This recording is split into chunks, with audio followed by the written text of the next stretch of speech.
હાલમાં માર્ગ સલામતી માસની ઉજવણી કરવામાં આવી રહી છે, જે અંતર્ગત વિવિધ જનજાગૃતિ કાર્યક્રમો યોજાઈ રહ્યા છે। ત્યારે ભરૂચ જિલ્લા ટ્રાફિક પોલીસ અને સિટી ટ્રાફિક પોલીસ દ્વારા શહેરના પાંચબત્તી સર્કલ ખાતે L&T કંપનીના સહયોગથી ટ્રાફિક નિયમોનું પાલન કરનાર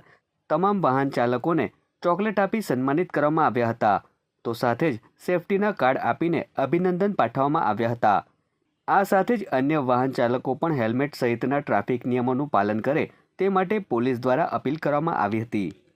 આજરોજ રાષ્ટ્રીય ટ્રાફિક સપ્તાહની ઉજવણી અંતર્ગત ભરૂચ જિલ્લામાં ભરૂચ જિલ્લા ટ્રાફિક પોલીસ અને સિટી ટ્રાફિક પોલીસ તરફથી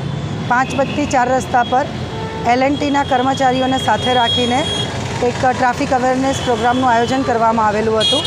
જેમાં જે લોકોએ સીટ બેલ્ટ બાંધ્યા છે, જે લોકોએ હેલ્મેટ પહેરેલી છે, તે લોકોને ચોકલેટ આપી અને આ પ્રકારના ટ્રાફિક સેફટીના કાર્ડ આપીને તેમનું અભિવાદન કરવામાં આવ્યું છે। અને જે લોકોએ હેલ્મેટ નથી પહેરી એ લોકોને સૂચન કરવામાં આવેલું છે કે તમે કમ્પલસરી હેલ્મેટ પહેરો, સીટ બેલ્ટ બાંધો અને આ રીતે ટ્રાફિક સપ્તાહની ઉજવણી કરવા અંતર્ગત અમે પબ્લિકમાં અવેરનેસનું કામ કરી રહ્યા છીએ।